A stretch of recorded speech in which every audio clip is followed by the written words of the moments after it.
우리 이 시간 그 주님의 이름이 우리의 예배와 우리의 마음 가운데 함께 하시길 소망하며 고백합시다.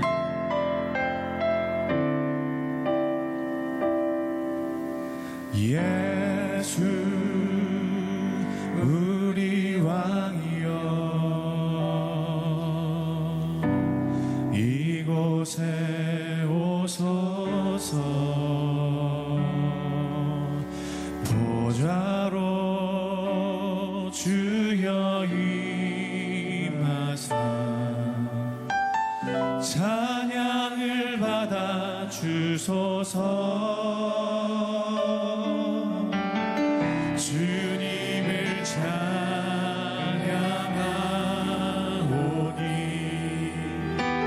주님을 경배하오니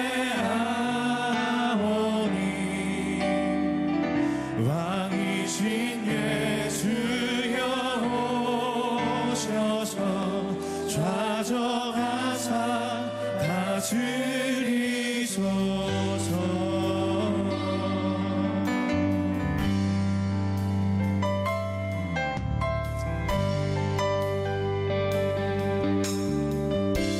목소리 높여 예수 예수 우리 왕이여 주님 이곳에 오시옵소서. 이곳에 오소서 보좌로 주여 임하사 찬양을 받아 주소서. 주님을 찬양하오니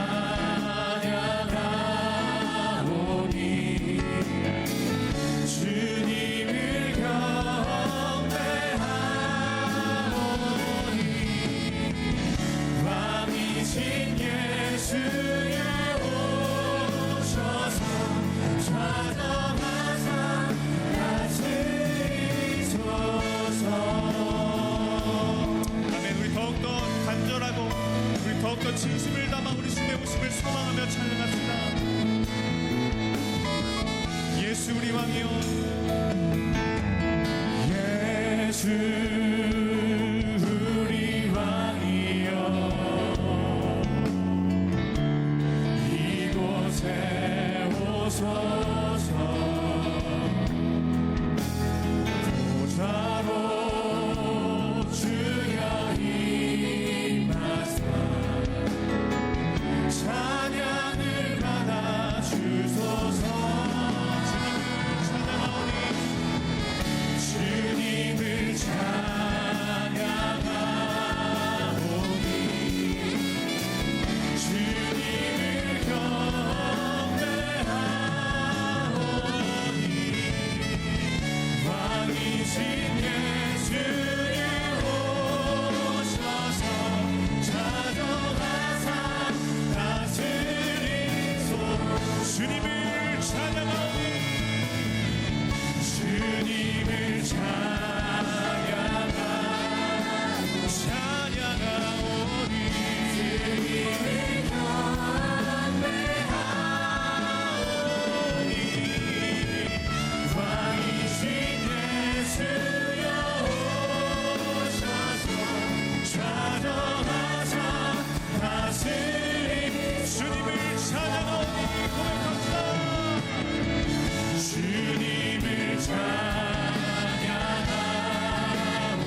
밝게 빛나게 하라.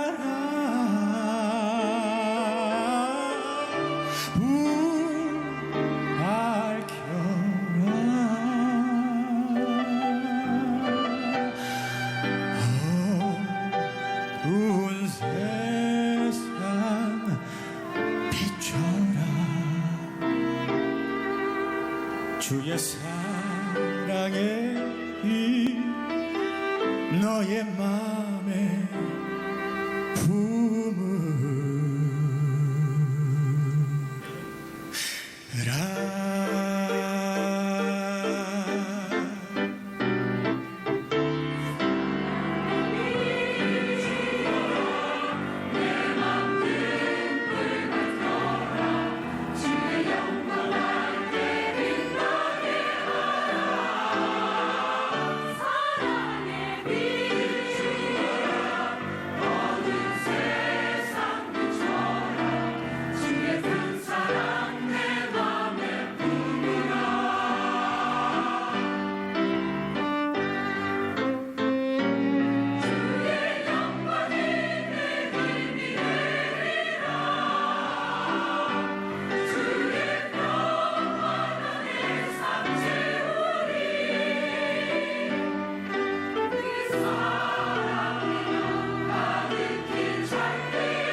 오늘의 말씀은 누가복음 13장 20절에서 21절 말씀입니다. 또 이르시되 내가 하나님의 나라를 무엇으로 비교할까? 마치 여자가 가루 서말 속에 갖다 넣어 전부 부풀게 한 누룩과 같으니라 하셨더라. 아멘. 미 프로농구 NBA에 30개의 프로팀이 있습니다. 매년 신인을 뽑는데 각 팀에서 2명씩을 지명하게 되어 있습니다. 60명 정도가 세계에서 가장 농구를 잘하는 NBA 시장에서 뽑히게 되죠. 여러분 알다시피 NBA는 농구를 제일 잘하는 선수들이 모이는 곳이고 보통 평균 키가 2m가 넘습니다.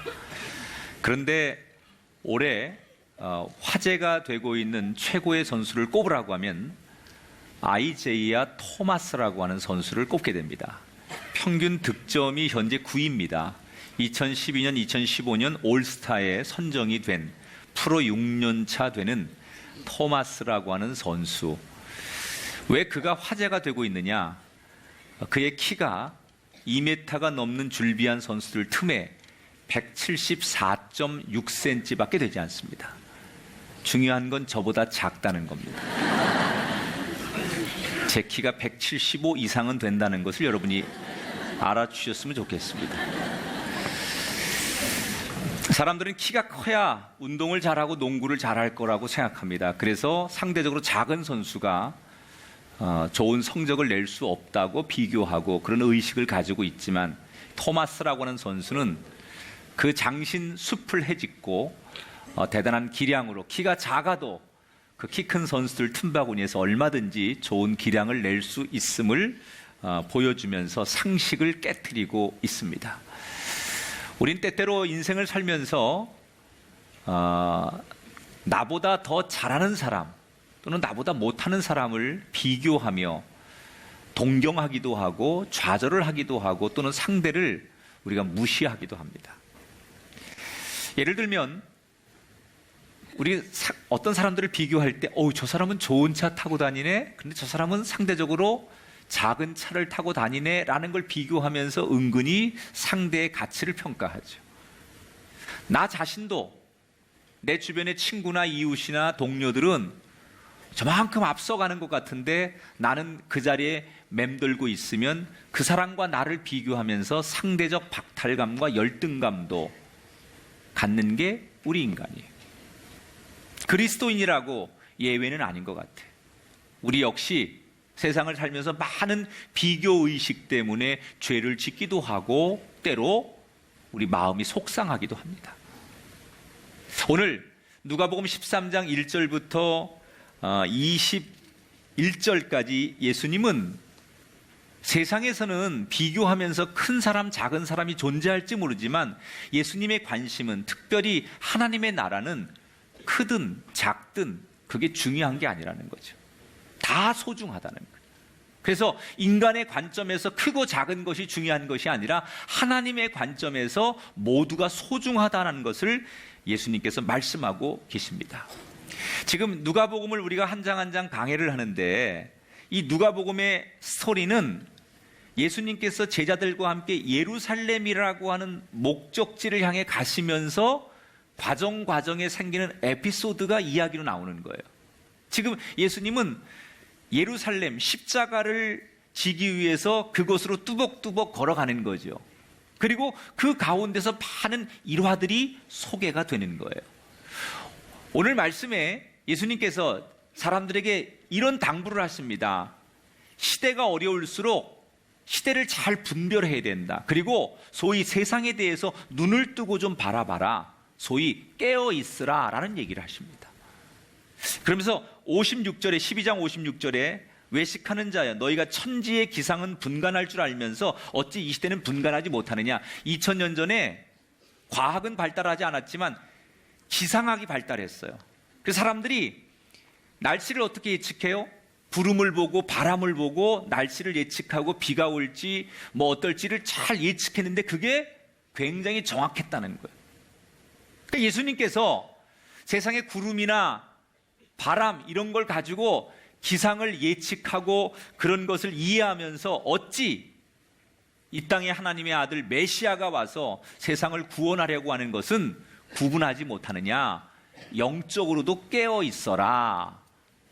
세상을 좀 바르게 보아라. 이런 얘기를 하시죠, 예수님께서.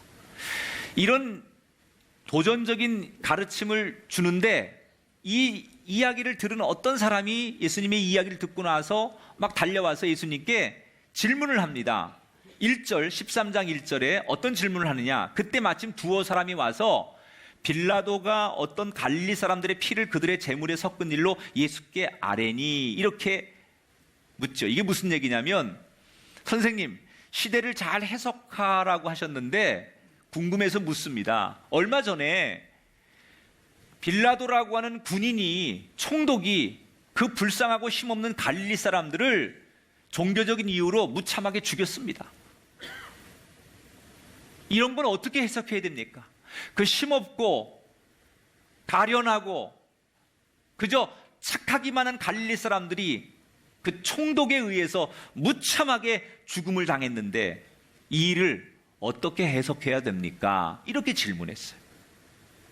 자, 여러분, 모든 질문에는 질문자의 의도가 있어요. 말은 그럴싸해도 그 사람이 왜 그런 말을 하고 그 마음속에는 어떤 의도를 가지고 질문하는지를 봐야 되는데, 이 사람들이 지금 예수님께 질문하는 것은 순수한 의미에서 질문하는 게 아니라 사실은 복선이 깔려 있는 질문이에요. 어떤 거냐? 선생님, 세상에서 불행을 당한 사람은 이유가 있지 않겠습니까? 그 사람들이 괜히 그냥 죽음을 당하고 고난을 당한 게 아니라 소위 그 사람들이 무슨 죄가 있거나 하나님 보실 때 벌을 받을 만한 뭔가 마땅한 일을 했기 때문에 그런 징계와 고난과 불행한 일을 당하지 않았겠습니까? 이게 2000년 전에 유대 사회에 그들을 지배하고 있던 사상이에요. 사람들이 불행을 만나거나 죽음을 만나거나 어떤 어려움을 만나면 하나님께서 심판하시는 것이다. 소위 인과응보라고 하는 동양적 사고가 이 2000년 전에 유대 사회에도 있었어. 그래서 이 질문자의 의도는 사실은 말로는 불쌍하게 사람들이 죽었습니다라고 하는 그런 말로는 그런 질문을 하지만 내심 그 사람들이 무슨 잘못이 있고 죄를 저질렀으니까 그런 고난과 죽음을 당했겠지요. 그 말은 살아있는 자기들은 그 사람들에 비하면 훨씬 더 훌륭한 인생을 사는 사람이라고 하는 우월의식도 표현되는 거예요. 여러분, 이 어처구니 없는 질문 앞에 예수님께서 대답할 가치도 없다고 생각하는데 그런 질문을 하는 사람들에게 바른 교훈을 주기 위해서 곧바로 비유로 대답을 하시죠. 어떤 비유를 들어주시느냐? 어떤 사람이 큰 과수원을 하나 가지고 있었다는 거예요. 그런데 이 사람이 그 과수원 한가운데 무화과 나무를 심었습니다. 여러분, 농부가 씨를 뿌리고 나무를 심을 때는 뭘 기대하는 거죠? 열매를 기대하는 거예요. 기대하니까 씨를 뿌리고 나무를 심는 거예요. 우리가 인생을 살면서 제일 잘못하고 있는 것 중에 하나가 뭐냐? 하나님이 우리에게 1년간 생명을 주시고 가정을 주시고 건강을 주시고 우리에게 일터와 생업을 주신 건 뭐냐? 우리에게 기대하시는 게 있는 거예요. 하나님이 저와 여러분, 우리 교회와 이 시대를 향해서 기대하는 것이 있는데 사람들은 하나님이 나한테 기대하는 게 뭔지를 모르고 자기를 위해서 열심히 살면서 돈, 성공, 명예, 그래서 하나님이 기대하는 열매가 아니라 내가 원하는 열매를 맺으려고 노력하는 거죠. 인간의 불행은 여기서 시작된다는 거예요. 하나님이 우리에게 기대하시는 게 있어요. 농부가 씨를 뿌리고 나무를 심을 때 열매를 기대하듯이 하나님이 우리 인생을 향하여 저와 여러분을 향해 기대하는 게 있는데 그 하나님의 기대와는 상관없이 내 생각, 내 계획대로 사는 거죠. 자, 이 과수원 주인이 기대만큼 열매를 맺지 못하는 그 나무를 기다리다가 1년, 2년, 3년이 지났는데도 나무가 열매를 못 맺는 거예요. 그 주인이 어느 날 그 관리인을 불러가지고 저거 몇 년 동안 열매도 맺지 못하는 저 나무 괜히 땅만 차지하고 그러니까 베어버리자 그랬습니다. 그랬더니 이 관리인이 주인의 눈치를 보면서 주인님, 저한테 1년만 좀 맡겨주세요. 저놈이 열매를 못 맺는데 제가 1년 동안 한번 다시 잘 거름도 주고 관리해서 내년 이맘때쯤 열매를 한번 맺을 수 있도록 노력해 보겠습니다. 만약에 내년에도 열매를 못 맺으면 그때는 베어버리도록 하지요. 그러니까 주인이, 그 관리인이 자기가 책임을 져보겠다니까, 그래? 그러면 1년 기다려보지. 알았어. 그렇게 했다는 거예요. 자, 이걸 예수님께서 비유로 말씀해 주시는 거예요. 자, 그러면 여러분, 이 비유 속에 무화과 나무는 누구 덕에 산 겁니까? 자기가 잘나서? 자기가 열매를 맺고 자기가 뭔가 대단하기 때문에? 아니죠.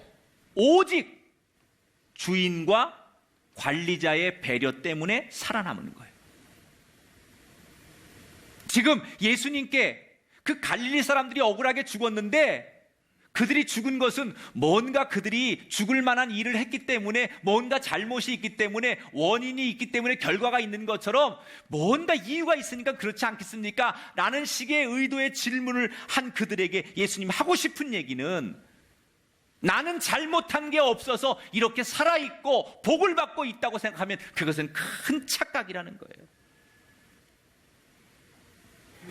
우리 동양 사상의 많은 사람들이 바로 이 인과응보, 오늘 우리 가운데도 내가 이렇게 1년을 아무 재난과 고난 없이 잘 지낸다고 하는 것은 하나님이 나를 어느 정도 인정하시는 거지, 우리 이렇게 착각합니다. 여러분, 그거 정말 착각입니다.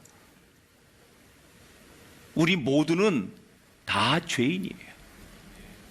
언제 죽을지 모르는 죄. 여러분이 언제 죽을 줄 알아요?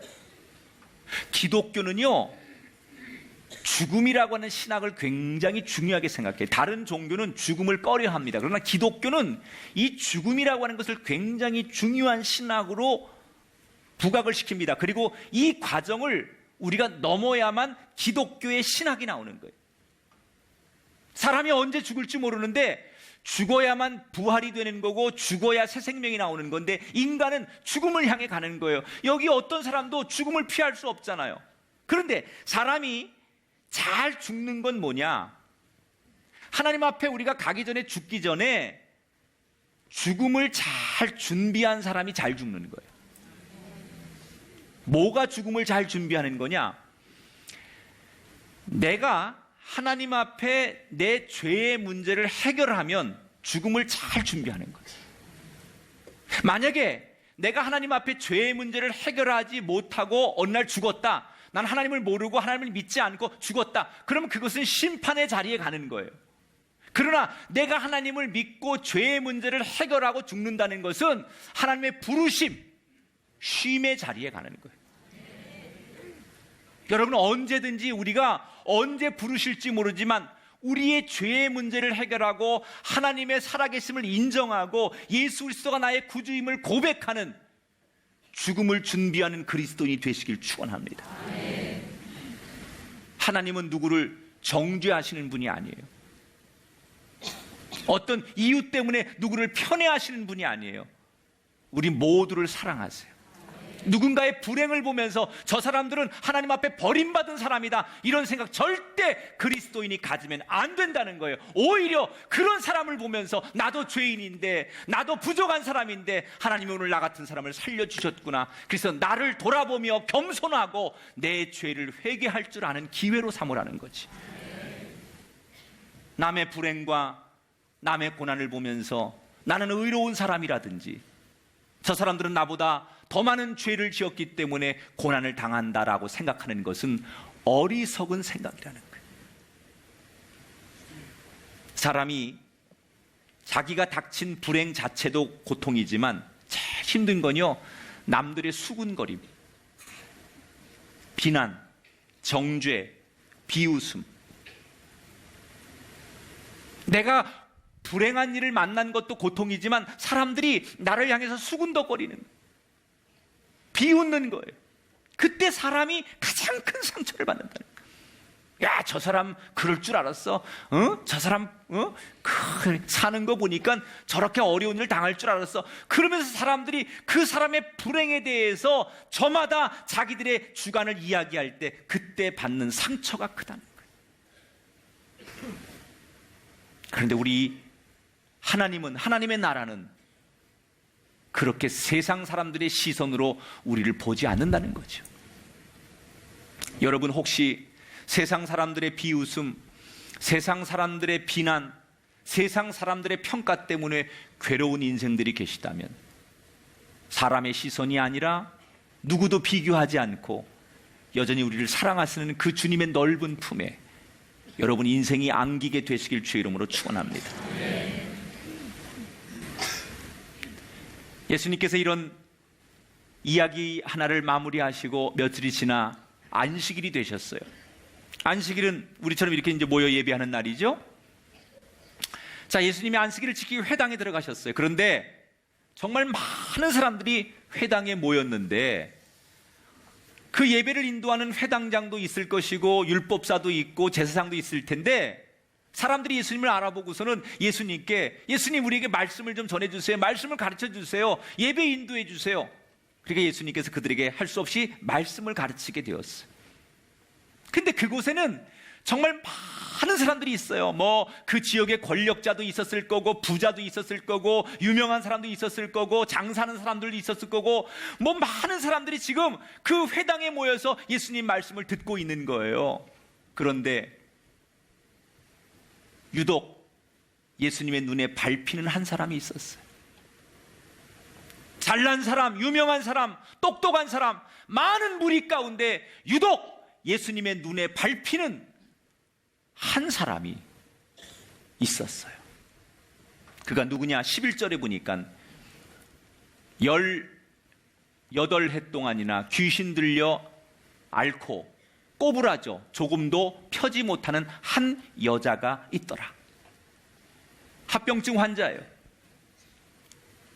18년 동안 여기 성경에 보니까 악한 귀신이 그를 붙들고 있어서 정신적으로 고생을 하면서 장애를 가지고 있는데 육신도 완전히 망가져서 곱추처럼 허리가 구부러져서 저 이 회당 한쪽 구석에서 사람들의 주목도 이목도 끌지 못하고 아무도 관심 갖지 않고 버려진 쓰레기처럼 저 한 귀퉁이에서 이 여자가 부들부들 떨며 그 회당 안에 들어와 예배를 드리고 있는 거예요. 사람들은 그 여인에 관심이 없어요. 아무도 그 여인을 쳐다보지 않아요. 그래서 그는 저 귀퉁이에 있었을 거예요. 그런데 아무도 주목하지 않은 그 여인이 예수님 눈에 계속 들어오는 거예요. 그 이 앞에 유명하고 잘난 사람, 훌륭한 사람 많이 있었는데 지역 유지들 다 와 있는데 유독 예수님의 마음에 눈에는 버려진 그 여인이 밟히는 거예요. 나는 이게 은혜라고 생각해요. 오늘 우리의 예배당 속에 누군가에게 이 사건이 일어나게 되길 축복합니다. 지금 우리가 예배하는 이곳에 주님의 눈에 유독 내가 밟혀서 이 많은 사람 가운데 우리 가정이 밟혀서 내 인생이 밟혀서 주님의 시선이 떼어질 수 없는, 주님의 시선이 나에게 머물 수밖에 없는 그 한 사람이 오늘 이 예배당에 있게 되길 축원합니다. 한눈에 봐도 몸도 마음도 지쳐 있고 희망도 꿈도 없는 버려진 그 여인, 너무나 불행한 이 여인을 그냥 둘 수 없었던 예수님은 그녀를 부르십니다. 그리고 사람들이 보는 앞에서 그녀에게 안수를 하시죠. 그리고 놀라운 선언을 하십니다. 12절 같이 한번 여러분 읽어봐요. 큰 소리로 시작. 여자여 내가 내 병에서 놓였다. 하나님께서 내 병에서 너를 놓아주셨다라고 선언을 하셨어요. 그랬더니 이 여자가 18년 동안 굽어있던 척추가 예수님 손을 잡아 일으키니까 쭉 펴지면서 건강하고 맑은 그런 여자로 딱 그 순간 고쳐지면서 이 여자가 아주 건강하고 행복한 얼굴로 돌아오더라는 거예요. 저는 이 놀라운 예수님의 선언, 18년 동안 그를 짓누르던 질병과 가난과 인생의 공포와 두려움이 예수님의 말씀 한마디에, 예수님의 선포 한마디에 가난이 떠나가고 질병이 떠나가고 저주가 떠나가고 여러분에게 이 은혜가 있길 축원합니다. 여러분 삶에, 여러분 가정에, 여러분의 인생에 예수님의 선언 한마디, 내가 너를 자유케 하리라, 내가 너를 축복하리라, 내가 너를 붙들리라, 내가 너와 함께하리라, 이 선언이 여러분에게도 임하게 되기를 주의 이름으로 축원합니다. 여러분, 그래서 설교가 중요한 거예요. 설교는 선포예요. 하나님의 말씀이 선언되는 거예요. 여러분이 말씀 들을 때 정신 차리고 그 말씀을 아멘으로 받아들이고 그 말씀 속에서 하나님이 나에게 계획하시는 어떤 말씀이 있다고 여러분이 사모하고 그 말씀을 받아들일 때 여러분에게 선포되는 그 말씀이 여러분의 가난과 질병과 인생의 고통과 미래를 바꾸는 말씀이 될 줄 믿습니다. 그래서 설교가 중요한 거죠. 여러분, 찬양도 선포예요. 찬양도 우리가 찬양하는 거, 선포하는 거죠. 주님을 찬양합니다. 하나님을 높입니다. 예수 이름을 높입니다. 이게 다 선포예요. 예수님께서 선포하실 때 이 여인의 불행이 행복으로 바뀌었어요. 오늘 이 자리에 이 선포 한마디에 인생과 운명이 바꿔지는 사람이 나오게 되기를 축원합니다. 그런데 그 놀라운 광경을 목격한 사람들이 다 감사하고 기뻐하고 어쩌면 이런 일이 일어나지, 이런 기적이 일어나는구나, 그리고 하나님을 찬송하고 기뻐하는데 유독 한 사람만은 불편한 마음과 부정적인 생각으로 예수님의 이 사역을 못마땅하게 생각하는 한 사람이 있었어요. 그가 누구예요? 회당의 책임자였던 회당장이에요. 이 사람은 예수님의 이런 모든 사역에 대해서 불만이 있는 거예요. 왜? 예수님이 율법을 어겼다는 거예요. 율법을 어겼다는 거예요. 율법에 안식일을 지켜라 그랬는데 14절에 보니까 일할 날이 엿새가 있으니 그동안에 와서 고침을 받을 것이요 안식일에는 일하지 말아라, 이렇게 율법에 나와 있어요. 아니, 예수님이 지금 안식일을 어겨가면서 죄를 범했기 때문에 아무리 좋은 일이라도 이건 하나님 앞에 안 된다는 거예요. 그러니까 예수님께서 이 어이없는 트집을 잡는 이 회당장을 향해서 곧바로 그를 향해 질책하고 그의 잘못된 생각을 고쳐주려고 반격을 하시죠. 15절 16절 외식하는 자들아, 너희가 각각 안식일에 자기의 소나 나귀를 외양간에 풀어내어 이끌고 가서 물을 먹이지 아니하냐? 그러면 18해 동안 사탄에게 매임받은 이 아브라함의 딸을 안식일에 매임해서 푸는 것이 합당하지 아니하냐? 여러분, 율법은 뭐예요? 하나님께서 모세에게 주신 법이에요. 하나님의 법. 그리고 시간이 지나면서 그 10계명을 토대로 해서 종교 지도자들이 조금씩 거기에다가 보탤 걸 보태고 뺄 걸 빼면서 자기들 임의대로 만든 게 율법이에요. 근데 이게 시간이 지나니까 이 당시 종교 지도자들이나 이 제사장들이 율법을 자기들 입맛에 맞게끔 고치는 거예요. 하나님의 말씀은요, 그냥 있는 대로 받아들이고 있는 대로 믿는 게 제일 좋은 거예요. 안식일을 지켜라 그러면 우리는 그냥 안식일을 지키면 돼. 하나님 그렇게 말씀하셨으니까. 그래서 주의를 거룩하게 지키는 거예요. 이거 정말 우리가 다른 그 어떤 것보다도 귀하게 지키면 그게 복이고 그게 하나님과의 관계예요. 그런데 거기에다가 자꾸 토를 다는 거야. 물론 처음에는 잘하려고 하는 의도에서 율법을 만드는 건데, 안식일을 지켜라 그랬는데 그럼 안식일을 잘 지키려면 무슨 음식은 먹으면 안 되고, 무슨 색깔의 옷은 입으면 안 되고, 누구는 만나면 안 되고, 어떤 무슨 액세서리는 하면 안 되고, 이렇게 자꾸 규칙을 만드는 거예요. 그러다 보니까 안식일을 지켜라라고 하는 하나님의 말씀 한마디에 자꾸 사람들이 토를 다는 거죠. 이건 하면 안 되고. 그러다 보니까 수백 가지의 안식일을 잘 지키기 위한 율법들이 나왔을 거 아니에요. 그 중에 하나가 뭐냐? 조항 중에 이런 게 있는 거예요. 안식일 날은 일하면 안 된다. 그런데 이 사람들이 가축들을 키우는데 안식일 날 가축들이 물 안 먹고 음식 안 먹을 수 없잖아요. 그런데 이걸 데리고 가서 가축들한테 먹이를 주고 물을 먹이는 것도 노동이고 일이니까 율법에 어긋난다는 거예요. 그래서 이 사람들이 머리를 짜내기를 어떻게 짜냈느냐? 묶여있는, 우리에 있는 그 가축들을, 그 묶은 거를 고삐를 풀어주고 그 우리의 문을 열어주면 지들이 나가서 산책하다가 알아서 물을 먹고 알아서 풀을 뜯어먹는 건 괜찮다 이거야. 그런데 사람이 아무리 아파도 와서 고침을 받거나 그 사람을 고쳐주는 일은 이건 노동하는 거와 같은 거니까 절대로 하면 안 된다. 이렇게 규칙을 정해놓은 거예요. 가축한테는 관대하고 사람에게는 아주 엄격하게 율법을 적용한 거예요. 그러니 예수님께서 지금 이 18년 된 불쌍한 여인을 고친 거에 대해서 이렇게 아름다운 동기와 결과에 대해서는 관심 없고 율법을 어긴 것 때문에 예수님께 시비를 거는 거예요.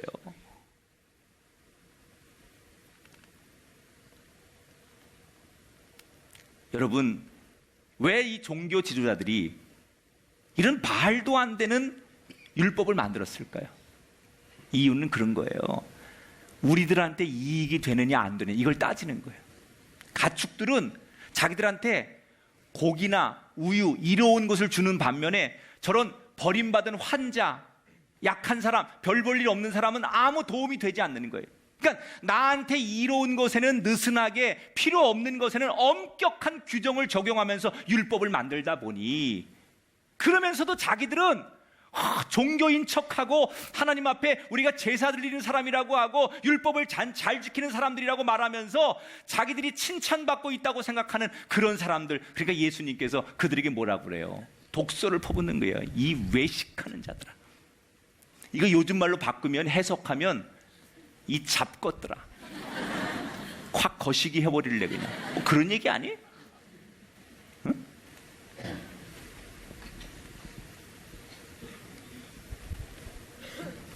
누구보다 고상한 척, 누구보다 잘하는 척, 누구보다 하나님 앞에 인정받는 척하지만 그 속에는 우월의식과 자기에게 이익이 되는 것에 관심을 갖는 더 많은 죄를 짓고 있는 가식적인 종교인들.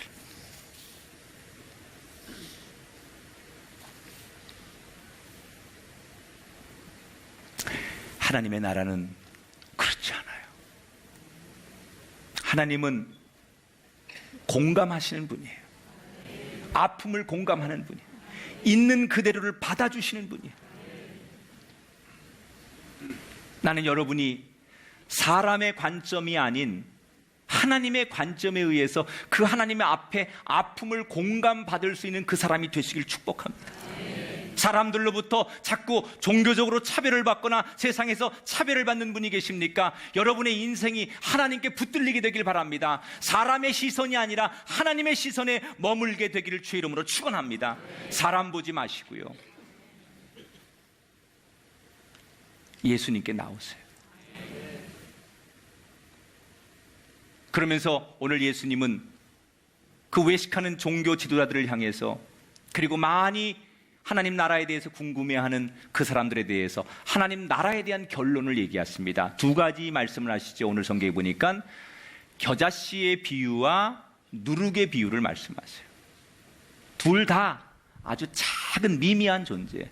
겨자씨라는 거는요, 우리 육안으로 잘 보이지도 않는 작은 씨예요. 근데 이것을 심으면 한 3m에서 5m 그 나무가 자랍니다. 겨자나무가. 사진을 한번 볼까요? 저렇게 자라요. 눈에 보이지 않는 작은 씨를 심으면 저게 나중에 저렇게 자라요. 또 누룩이라는 건 뭐예요? 발효시키는 데 쓰는 재료잖아요. 오늘 성경에 보니까 밀가루, 서말, 이 서말은 우리식으로 지금 환산하면 한 22리터 정도 됩니다. 많은 사람들이 공동으로 먹으려고 밀가루를 이렇게 지금 준비했는데, 반죽을 했는데 이걸 그냥 할 수 없으니까 거기다 누룩을 집어넣으니까 이게 발효돼서 부풀러가지고 더 많은 사람들이 빵을 만들어 먹게 되는 일. 자, 예수님이 하나님 나라는 겨자씨와 같고 누룩과 같다라고 말씀하셨어요. 왜 이 말씀을 하신 거냐? 하나님 나라는 아주 미미하고 작지만 보잘것없지만, 하나님의 나라는 그런 것들이 존중받고 그런 것들이 쓰임받아서 큰 하나님의 나라를 만든다는 거예요. 우리 인생을 살면서 세상에서 내가 누구처럼 큰 사람, 능력 있는 사람, 존귀한 사람, 쓰임받을 수 있는 조건과 환경을 가져야만 내가 쓰임받는다고 생각합니다. 그건 세상의 논리입니다. 그런데 하나님의 나라는, 하나님은 세상 사람들의 가치로 보면 겨자씨처럼 볼품도 없고 누룩처럼 존재 가치도 없는 사람이지만, 그런 작은 사람들을 붙들어서 그들을 쓰시고 축복하셔서 자라게 하셔서 하나님의 나라를 만드는 게 하나님의 관심이라는 거예요. 우리는 하나님의 나라 그러면 이게 하나님의 나라가 천국 아닙니까? 우린 천국을 우리가 죽어서 가는 곳으로만 생각해요. 물론 우리가 우리의 영혼이 죽으면 하나님 나라에 거하는 것 맞습니다. 그런데 많은 분들이 착각하는 건, 천국은 엄밀히 말하면 하나님이 통치하는 나라가 천국인 거예요. 그래서 우리가 이 땅에서 천국을 경험할 수 있는 거예요. 여러분 가정이 여러분이 통치하고 여러분이 다스리고 여러분 멋대로 하는 가정이 아니라 하나님이 통치하고 하나님이 주인 되고 하나님이 다스리는 가정이 되면 여러분의 가정이 천국이 되는 거예요. 여러분이 일하는 일터가 이 세상적인 논리로 내가 뭔가를 해보겠다고 사람이 주장하고 사람이 통치하는 가정과 일터와 나라가 아니라 하나님이 다스리고 하나님이 통치하고 하나님이 지배하고 하나님이 역사하면 그곳이 바로 천국인 거예요. 우리는 내 인생 내 거라고 생각하고 내 자식들 내 자식이라고 생각하고 내가 통치하려고 하죠. 내가 하는 사업이니까 내 마음대로 하려고 하죠. 그건 세상이 통치하는 거죠. 사람이 통치하는 거죠. 세상의 법이 통치하는 거죠. 그런데 하나님이 다스리고 하나님이 통치하는 것, 그걸 천국이라고 하는 거예요. 천국 가면 사탄이 통치하지 않아요. 여러분, 마귀가 통치하는 곳이 지옥 아닙니까? 흑암의 영이 통치하는 곳이 지옥 아닙니까? 그런데 하나님이 다스리고 하나님이 통치하면 그게 천국이에요. 여러분이 죽어서만 천국 가지 마시고 이 땅에 사는 동안 여러분의 가정과 인생과 삶의 자리에 하나님이 통치하셔서 천국을 경험하게 되길 주의 이름으로 축원합니다. 날마다 우리가 섬기는 교회와 내가 살아가는 이 땅이 하나님이 통치하는 나라가 되어서 이 땅이 천국 되는 것, 이것이 우리의 기도의 제목이 되어야 돼요.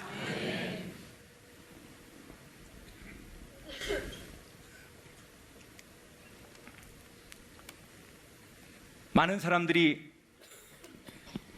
나는 교회에서 별로 내가 이렇게 너무 작고 미미한 존재니까 자기를 자꾸 버려요. 자기 자존감을 바닥에 버려요. 아니에요. 하나님은 여러분이 믿음으로 하기만 하면 아무리 별 볼 일 없는 일이어도 그 일을 크게 쓰십니다. 그게 하나님 나라라는 거예요. 그걸 예수님 가르쳐 주는 거예요. 그저 작지만 자기의 자리에서 모퉁이 돌처럼 자기 역할을 잘하는 이게 행복이지, 몇 사람이 주도하고 몇 사람이 이름 내고 몇 사람의 영향력 때문에 만들어주는 그런 교회보다는 모두가 다 작은 존재지만 자기 자리에서 그 모퉁이 돌을 감당하는 그런 사람들이 모인 곳, 그것이 천국인 거예요. 우리 성가대 중에 올해만 성가대하고 내년에 안 하려고 하는 사람 손 들어봐요. 아유, 나는 노래도 못하고 맨날 지휘자한테 지적이나 당하고 뭐 가사나 씻고 뭐 앞에 쓸 때도 뭐 자로 삼부 우루 삼부. 성가대 왜 나와가지고 이렇게 한 번에 못 쓰냐? 딱 서 그냥 왔다 갔다 하지 말고. 아유, 나는 뭐 교회에서 그냥 우리 교회 보면 다른 사람들, 젊은 사람들, 능력 있는 사람들 많은데 아유, 나는 뭐 별 볼 일 없으니까 그만해야지. 난 이제 나이도 먹었으니까 그만해야지. 4명 있어요, 여기 4명. 아니에요. 그건 여러분의 세상의 가치예요. 예수님이 오늘 말씀하는 건 하나님의 나라는, 하나님이 통치하는 나라는 그런 작고 보잘것없는 사람들이 인정받는다는 거예요. 그런 것을 하나님께서 자라게 하셔서 천국 백성과 주요한 것이 되게 만드는 게 하나님의 나라라는 거예요. 절대로 그만두면 안 돼. 그 믿음 없는 거야. 죽을 때까지 해야 돼. 제가 요 간증만 하고 말씀 마칠게요. 우리 교회 참 노래 잘하는 분 많잖아요. 음악 잘하는 분 많죠. 근데 제가 목회 25년 하면서 가장 제가 진짜 은혜로운 찬송, 지금도 가슴에 남는 찬송이 하나 있어요. 번호동에서 교회를 개척했을 때, 교인도 없을 때, 저 전도사 때예요. 그때는 정말 뭐 교육자가 어디 있어요? 직분자도 없어요. 정말 교인 한 명을 찾아서 목마른 사슴처럼 전도하고 다닐 때인데, 어느 날 초등학교 교사 선생님 한 분이 등록을 했어요. 거기다 집사님이야. 어떻게 등록했느냐? 내가 아는 선배 목사님이 이분이 안산으로 발령을 받았다고 해서 이사를 가야 된다고 하니까, 그러면 거기 내가 아는 후배 전사님이 교회를 개척했는데 그 교회 나가라고 소개를 해준 거예요. 그래서 나온 거야. 그래서 정말 세상에 교인 하나가 왔다는데, 그것도 선생님이 왔다는데, 우리 같은 사람은 선생님에 대한 울렁증이 좀 있잖아요. 그래서 얼마나 좋은지. 근데 나한테 그 전화를 주신 선배 목사님이 이런 얘기를 하시는 거예요. 김 전사, 근데 그 집사가 조금 잘 다뤄야 돼. 왜요? 아주 까다로워. 뭐가요? 그랬더니 딱 이런 스타일이에요. 남한테 피해 주는 것도 싫어하고 남이 자기에 대해서 간섭하는 것도 싫어하는 사람. 그래서 보니까 빽빽 말랐어.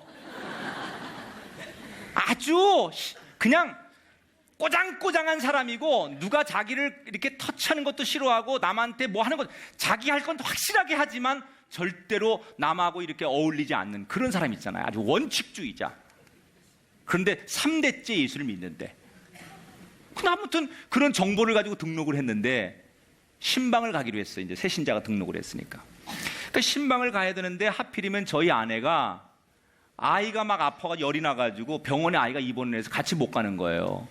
근데 신방대원이 하나 누가 가긴 가야 되는데, 유일하게 그때 교인 중에 시간이 되는, 교인도 몇 명 없었지만 시간이 되는 분이 한 분 있었는데 여자 권사님이 계셨어요. 근데 이분은 다 건강해요. 근데 귀가 안 들려요. 다른 데는 굉장히 건강하신데 귀가 안 들려. 그래서 뭘 얘기하실 때 옆에서 고라고라 소리를 질러야 돼. 권사님! 그래서 이래야만 조금 소통이 되는 분이야. 그런데 이 권사님이 평상시에 찬송을 부르면 어떻게 부르냐. 사람이 귀가 안 들리면, 안 들리니까 소통이 안 되니까 말을 잘 안 하잖아요. 그러니까 말도 잘 어눌해지는 거예요. 근데 찬송을 부르긴 불러야 되는데, 젊을 때 귀가 들릴 때 찬송을 좀 부른 게 있어가지고 가사를 이렇게 눈으로는 글씨를 읽으니까 찬송을 보긴 보는데 음이 다 틀리는 거예요. 이게 못 들으니까, 피아노 소리도 못 듣고 남이 부르는 노래 소리를 못 들으니까 자기 임의대로 찬송을 부르는 거예요. 어떻게 찬송을 부르냐? 예수가 함께 계시니 시험이 오나 겁없네, 이렇게 불러야 되잖아. 근데 이분이 부르면 예수가 함께 계시니 시험이 오나 겁없네, 이렇게 불러요. 근데 모든 찬송을 다 이 곡조에 갖다 불러.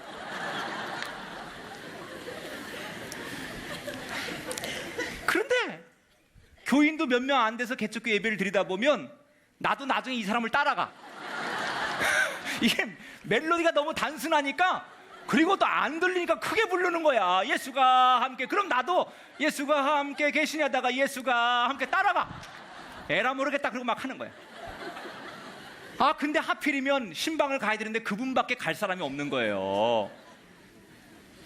갈등이 생겼지만 그래도 혼자 갈 수는 없으니까 신방 날짜는 잡아놨고, 그래서 그 권사님을 모시고 가는데 내가 부탁을 드렸어. 한 10번 교육을 했어.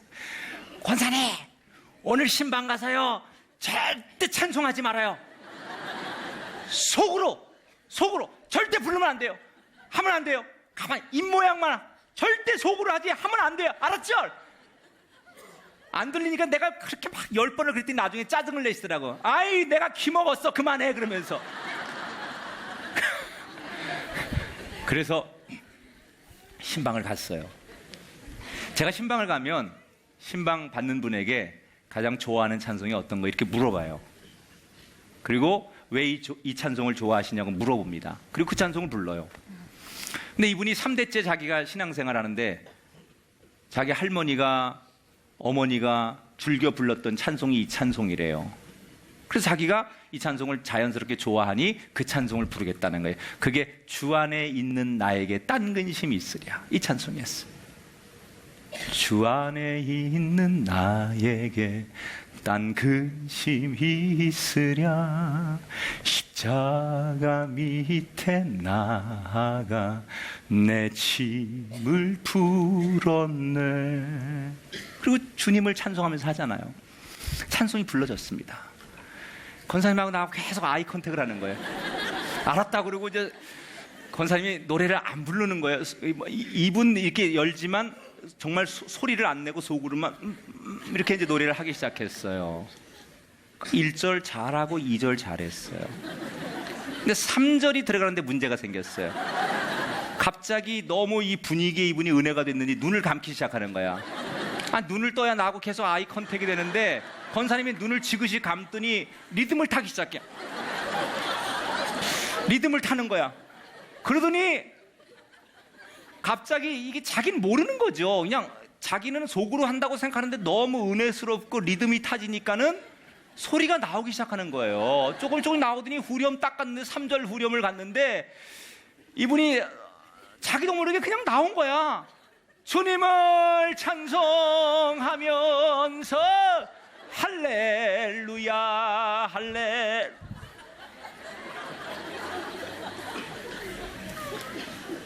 아무리 내가 박자와 리듬을 가지고 와보려고 해도 그 권사님의 영권을 이길 수가 없어요. 그래서 그 권사님을 나도 모르게 따라가는 거야.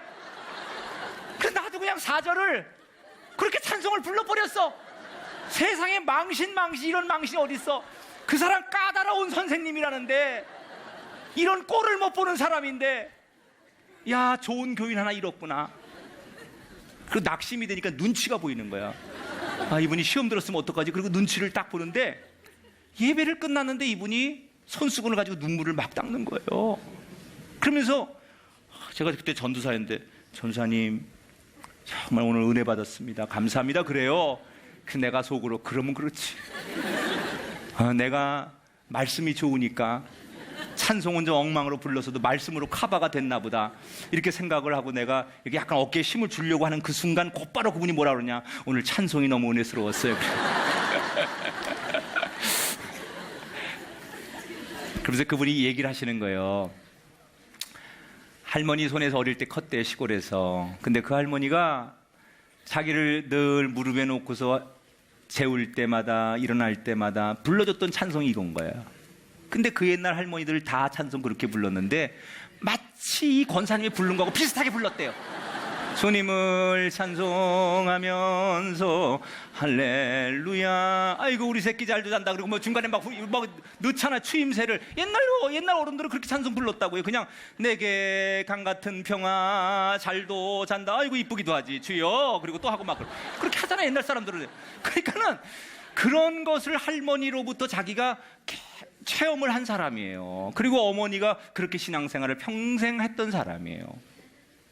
그런데 이 도시에 나와서 각박하게 신앙생활을 하고 너무너무 사람들이 잘하는 것만 하려고 하고 그런 거에 길들다 보니 그 언젠가부터 그 옛날 그 시골 밥상이 그립듯이 그런 게 마음속에 있었는데 그날 그 권사님이 턱 건든 거야. 나중에 이분이 다시 또 전글을 가서 다른 데로 갔지만 얼마나 우리 교회 힘이 되시고 물질 봉사 잘하고 주방 봉사 잘하고 뭐 아이들 은혜가 되니까 얼마나 또 전도를 얼마나 많이 했는지 몰라요. 그 시작이 어디서 왔는 줄 알아요? 주님을 이런 사람도 쓰임 받는데 찬양대를 안 할 생각을 해? 있을 수 없는 일이야. 여러분, 사람들하고 비교하는 거 의미 없습니다. 사람들은 저 사람 잘하고 저 사람 훌륭하고 저 사람 젠틀하고 그렇게 말할지 몰라도 하나님은 여러분의 그 모습 그대로를 좋아하십니다. 나는 네 못난 모습 그대로, 투박한 모습 그대로, 네 병든 모습 그대로, 나는 그 모습이 필요하니 잘하려고 하지 말고 뛰어나려고 하지 말고 그 모습 그대로 내게로 와라. 우리 꿈의 교회 성도 여러분 1년 동안 수고 많으셨습니다. 그러나 내년에도 다시 한번 여러분의 그 자리에서 기쁨이 되고 내 모습 이대로를 주님께 드리는 최선의 삶이 되시길 바랍니다. 그래서 나의 삶이 하나님이 통치하는 인생이 되어서 내 삶이 천국이 되고 하나님이 다스리는 가정과 일터와 교회가 되어서 우리가 이 땅에서 천국을 경험하는 하나님 나라의 주인공이 되시기를 주의 이름으로 간절히 축복하고 권면하고 기도합니다.